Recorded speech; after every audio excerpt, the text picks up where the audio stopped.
Welcome. I am Penny Frampton and I am the host of the podcast A Little Light on the Path.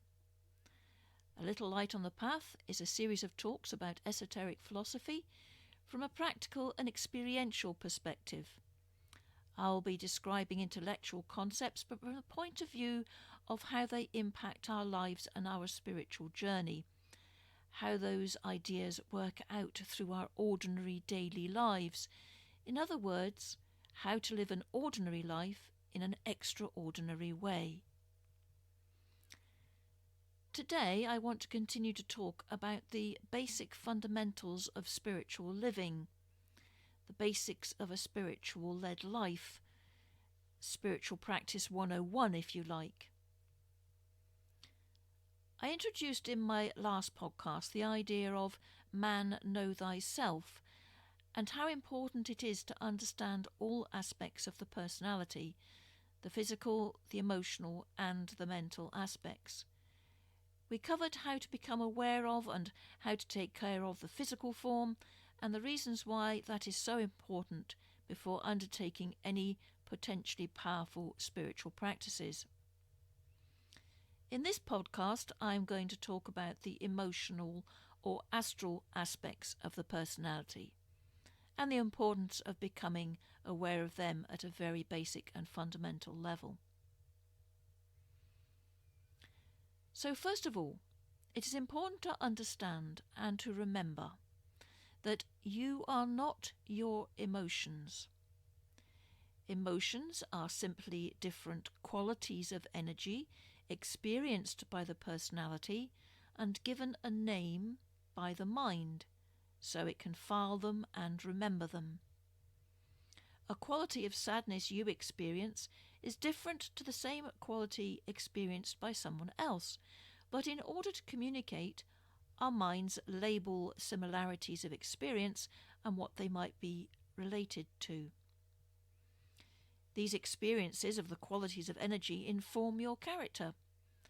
People may say you are a happy person, or in medieval times you might have been called melancholic. However, there is an aspect of yourself, the soul consciousness, with which we become more and more aware of and attuned with, that is beyond the personality, beyond the emotions and the mind. At this level, you are not your emotions, as they are merely qualities of energy within the personality. And as you progress upon the spiritual path, these emotions transform into the qualities of energies experienced at that level of soul consciousness. For example, happiness becomes pure joy.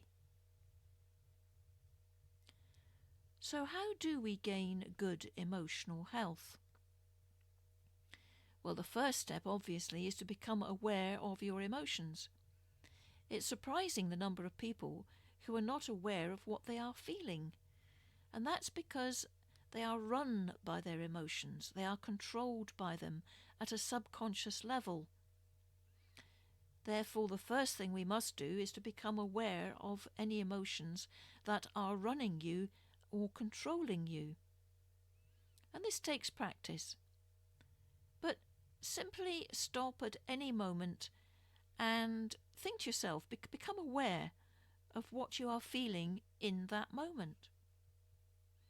For example, at the moment, I am feeling a little anxiety around speaking and expressing myself on this podcast, as the process is still new to me. And I can feel a certain level of tension in my physical body, and that's centered around my solar plexus. So once you're aware of the emotions in the moment, what are you going to do with them? Are you going to let them continue to run your life in that moment? No, you're not. And how do we manage that? It's actually very simple. We just don't indulge them. I know that they are there, I'm aware of them, but we simply just sit with them Acknowledge they are there, but don't indulge them. Don't place any focus with them. I'm aware of my anxiety in this moment, but it's not controlling me, and it's not preventing me from producing this podcast. So step 2, after becoming aware of your emotions, is just to sit with them. To begin with, at this point, they are strong emotions. Just find a place by yourself and express them for a while. Give them permission to be expressed with your full awareness. After some practice, you'll find that you are developing a detachment from your emotions. You'll become aware that you are watching your emotions as if from a distance, rather than indulging within them. It even becomes really interesting to see what emotions come up for you in certain situations. You start to recognize a quality of energy without necessarily naming it. The next step is learning how to change the emotions, how to transmute them, or to choose which emotions to run. And this can be really exciting. For example, I'm feeling this mild anxiety, and many people feel anxiety before an event like public speaking or an interview, for instance.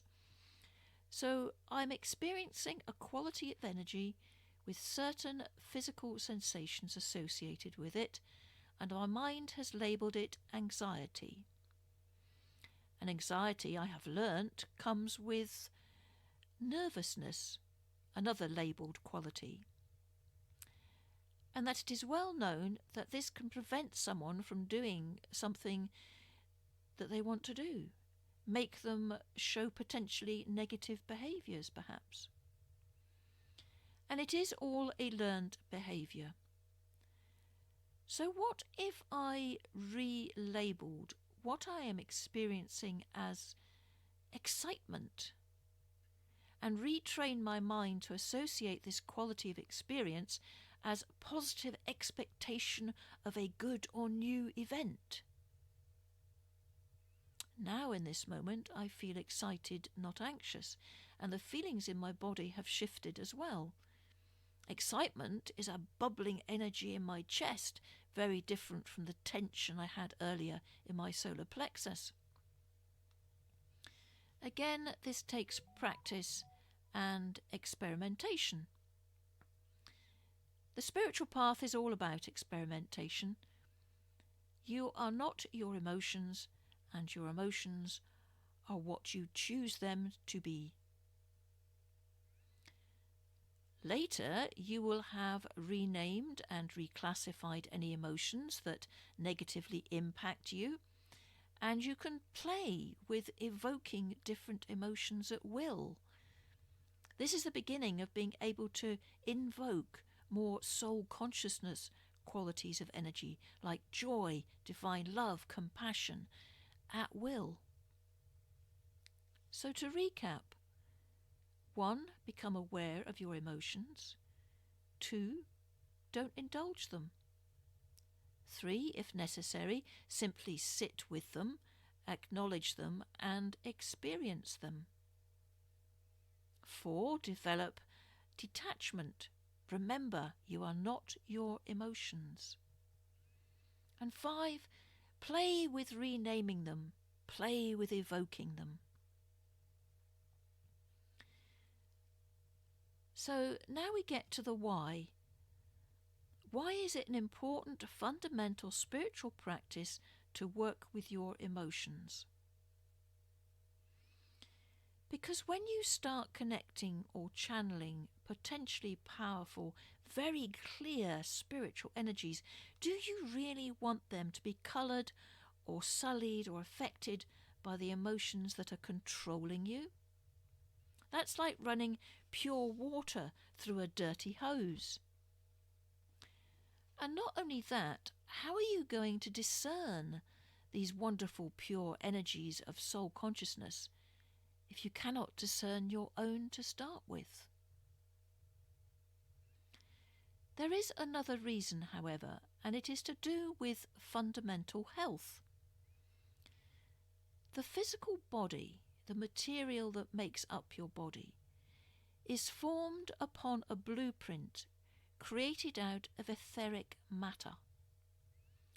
Etheric matter and energies take many forms and have been called life force, chi or prana.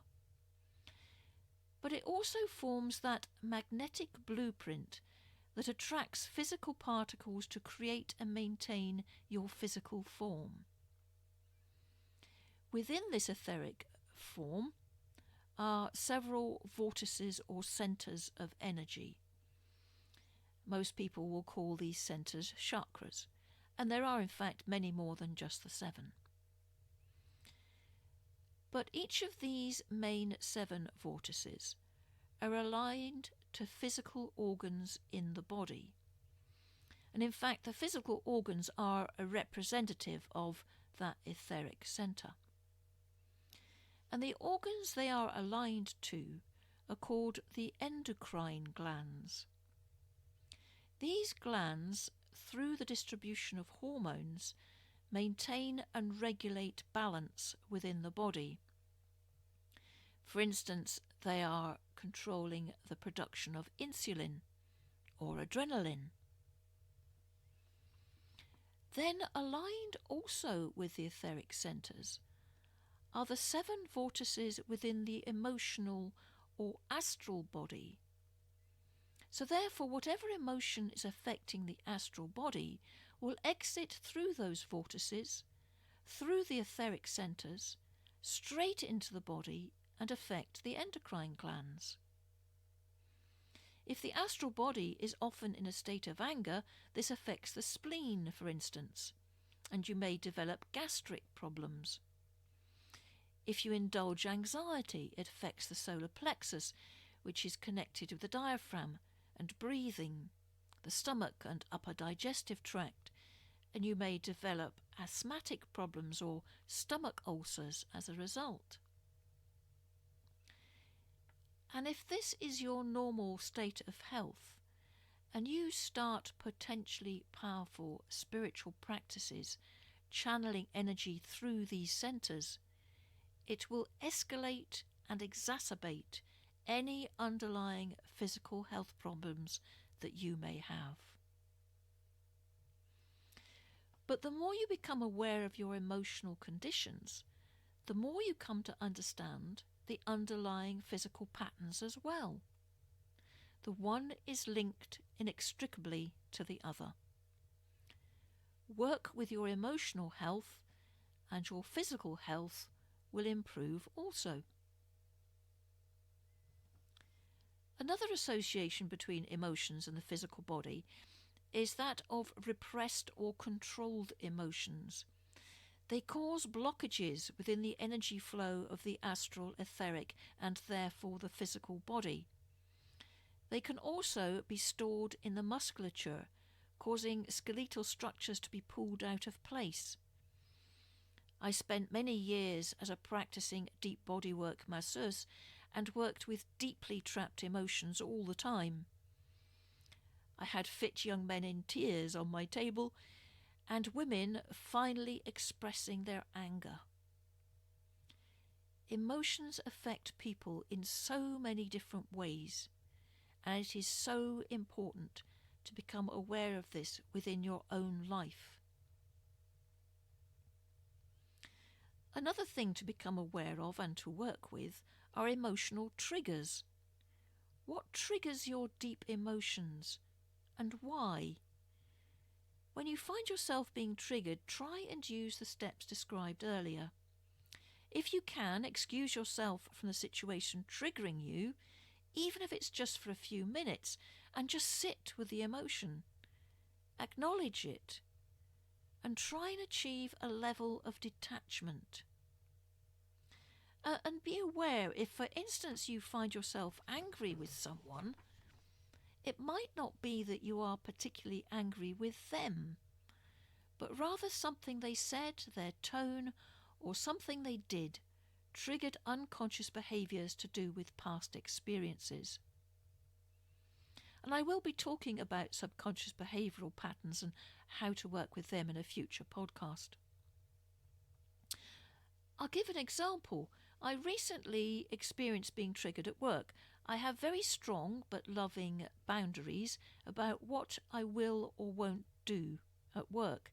I was trying to explain calmly my reasons for not working on a particular campaign to my supervisor when at a certain part in the conversation I felt incredibly angry, which is very unusual for me. My mind immediately started coming up with all sorts of explanations and projecting a lot of the blame onto work and my supervisor. So I took the time to simply sit with the emotion and allow it to express itself a little. And it very soon occurred to me that I was triggered because my supervisor had not listened to me and had been dismissive of my explanation. It was as simple as that. This was the trigger. For all my life, people, starting with my parents and my family, have not listened to me. I have not been heard. But now, the next time I'm triggered, I'll be able to laugh at myself and say, "Heh, learnt that lesson." And what actually happened in this case was the anger turned to compassion for my supervisor, who was under a lot of pressure and stress at the time. I apologised to her, and she ended up apologising to me. And it created a new level of understanding between us. The next stage of emotional health is when you become aware of your own emotions, you can begin to discern what are not your own emotions. You develop a level of discernment.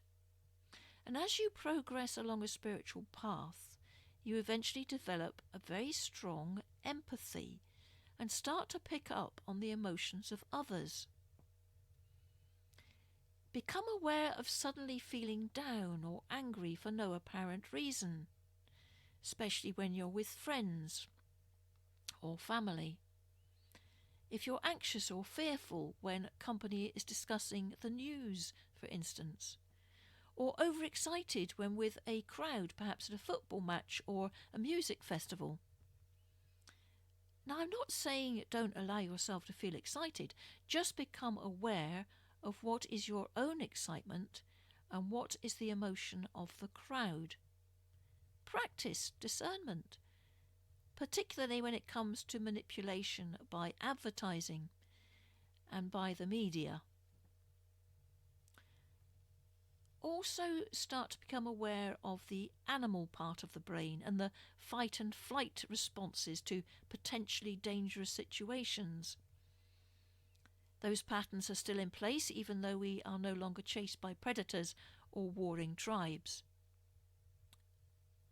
Again, I will talk about these subconscious behaviours in the future podcast, but just begin to become aware of the emotions related to those behaviours. And one last thing I want to share with you is the power of the saying, "This too will pass." If you are experiencing, as I did in the past, severe depression or anxiety, know truly that this too will pass. This one phrase, repeated over and over as often as it took, saved my life. When emotions control you, sit with them, remember to breathe, acknowledge them, do not try and ignore or repress them, and repeat, "This too will pass." Because it always does. And slowly over time you will develop detachment, and then choice, and then the joy of the expression of the qualities of soul consciousness will come, until those powerful negative controlling emotions are a thing of the past, and you experience divine love, peace and compassion to a degree of so much power as you cannot conceive of it at this time. Develop awareness, develop clarity, and when it comes, you will be ready for it. If you want to find me, I will be doing podcasts on the app Wisdom and Saturday and a Sunday at 7 p.m. at GMT, where you're very happy and welcome to come along and guest on my talks there on that app. You can also find me on various social media sites, including Facebook, and I would love to see you there. This is me signing off. Take care out there. Much love to you all.